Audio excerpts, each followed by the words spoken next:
Sebentar lagi Pak Prabowo akan dilantik sebagai Presiden ke-8 Republik Indonesia. Apa ya langkah yang akan diambil ke depan atau mungkin 5 tahun ke depan di bawah kepemimpinan Prabowo? Yuk kita bahas.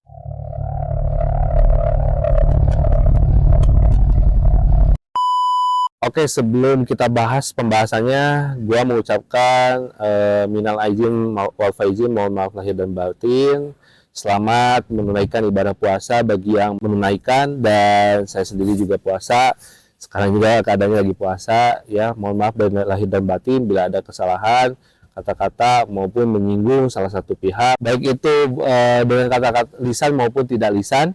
Dan semoga ini akan menjadi bulan Ramadan yang penuh dengan berkah, kita semua dilimpahkan rahmat oleh Allah Subhanahu wa taala. Amin ya robbal alamin. Jadi menarik nih sebenarnya untuk Pak Prabowo ini gitu ya. Banyak sih harapan gue yang akan terjadi. Kita bicara kebijakan apa yang akan diambil oleh Pak Prabowo nanti ke depannya. Yang pertama udah pasti ya. Udah pasti adalah program makan siang dan susu gratis untuk generasi muda Indonesia ya, salah satunya anak-anak ya, anak-anak yang masih membutuhkan asupan gizi yang begitu penting ya, untuk pertumbuhan bangsa kita. Walaupun ya banyak pro dan kontra mengenai program makan siang dan susu gratis ini gitu, tapi gue harap sih sebenarnya dengan adanya program ini mampu menjawab permasalahan stunting yang ada di Indonesia. Kalau kita lihat secara duduk permasalahan di program ini adalah dengan biaya yang begitu tinggi, yaitu kurang lebih sekitar 400 triliun dan katanya akan dibebankan kepada APBN, which is itu sangat sangat menguras banget ya. Udah mah APBN kita itu adalah hutang bentuknya, dibebankan kepada biaya yang sifatnya adalah tidak bentuk dalam keuntungan gitu. Nah, jadi yang gue harapkan dari program makan siang dan susu gratis ini semoga tidak jadi kepentingan para elit untuk meraup keuntungan gitu.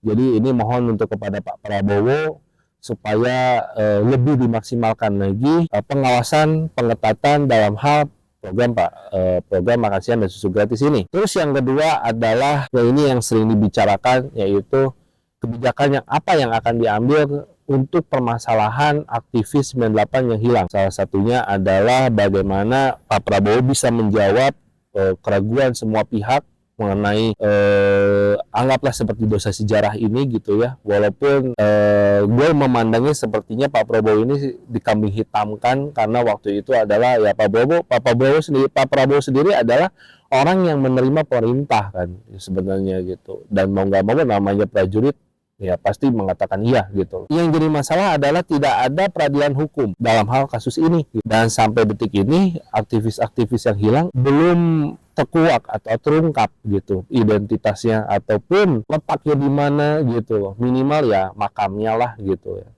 Jadi ini tantangan besar bagi Pak Prabowo sendiri untuk mengadakan pra-peradilan hukum khususnya untuk aktivis yang hilang di tahun 98. Karena ini sebagai pembuktian dirinya, atau Pak Prabowo sendiri membuktikan dirinya bahwa dia memang betul dikambing hitamkan oleh masa pemerintahan Orde Baru gitu loh. Jadi ini yang pasti isu yang akan banyak dihajar ya oleh para oposisi gitu loh, karena itu adalah celah pertama mungkin setahun 2 tahun pertama gitu loh untuk para oposisi supaya menekan pra-peradilan hukum daripada aktivis yang hilang di tahun 98. Terus yang ketiga adalah bagaimana nanti sikap geopolitik daripada Pak Prabowo sendiri untuk Indonesia ke depannya gitu loh. Salah satunya adalah bagaimana kita bisa menciptakan sistem ketahanan pangan dan ketahanan keamanan. Memang kan kalau ketahanan itu termasuk dari program pertahanan ya, dalam artian namanya ketahanan pangan itu memang salah satu objek yang vital bagi keberlangsungan hidup ekonomi Indonesia gitu loh. Nah, cuman dengan program food estate kemarin sebenarnya ini tidak menjawab ya, dalam artian food estate ini disebutlah seperti gagal gitu loh. Karena tidak ada solusi, tidak ada perkembangannya sampai detik ini, kabarnya pun tidak ada gitu. Jelas menghilang begitu saja. Dan kabarnya lahan yang begitu besar untuk full estate diadakan, itu konon kabarnya hanya ditanam, sekarang ditanam jagung dan singkong saja gitu loh. Jadi ya baik lagi, ini untuk fungsi food estate sendiri ini seperti apa. Kalau bicara beras tidak impor dan segala macam, ya itu butuh apa ya? Butuh waktu, it takes time lah. Dalam artian, kalau gue gitu ya, pandangnya sebagai generasi muda, udah orang banyak yang skeptis mengenai bagaimana jadi petani gitu loh. Orang mundur jadi petani gitu. Kenapa? Karena petani itu terkenal sulit gitu. Padahal kan enggak gitu kan. Nah inilah salah satu pendekatan pemerintah terhadap masyarakat untuk ya memberitahu, untuk menginformasikan bahwa ketahanan pangan ini sangat penting gitu loh. Karena ya itu baik lagi, petani kita kurang gitu loh. Udah mah kurang, kesejahteraannya juga kurang gitu loh. Jadi gimana mau kita tangani ketahanan pangan ini kalau misalnya kesejahteraannya kurang gitu loh. Nah, untuk pertahanan keamanan ya, nah gue harap sih ini adalah salah satu titik lemah Indonesia, karena bukan titik lemah ya, tapi lebih ke apa ya? Karena kita itu selama ini non-blok gitu. Jadi tidak ada langkah preventif atau progresif mengenai isu geopolitik gitu. Salah satunya adalah dulu Indonesia itu terkenal dengan gerakan non-blok, makanya diciptakanlah oleh Soekarno adalah Konferensi Asia Afrika, negara-negara non-blok bekas jajahan-jajahan negara blok barat ataupun blok timur gitu loh. Nah, kita itu termasuk ambil andil dalam inisiator atau inisiasi dalam hal menyatukan bangsa, karena balik lagi eksploitasi berlompong atau eksploitasi bernation. Tidak ada penjajahan manusia di atas manusia dan tidak ada penjajahan bangsa di atas bangsa gitu loh. Jadi gue harap sih sebenarnya dengan pengalaman Pak Prabowo sebagai TNI, sebagai tentara, harusnya gue harapkan geopolitiknya kita jauh lebih maju gitu ya, tidak menjadi macan ompong, tapi kembali lagi seperti macan Asia gitu loh. Takutnya banyak dihajar, oh beraninya cuma gebrak-gebrak meja tapi nyali nggak punya gitu. Apa yang dilakukan seperti Pak Jokowi sebenarnya sudah bagus, yaitu menentang WTO gitu kan, ya mempertahankan nikel supaya kita itu tidak ekspor barang mentah saja gitu loh, tapi barang setengah jadi gitu.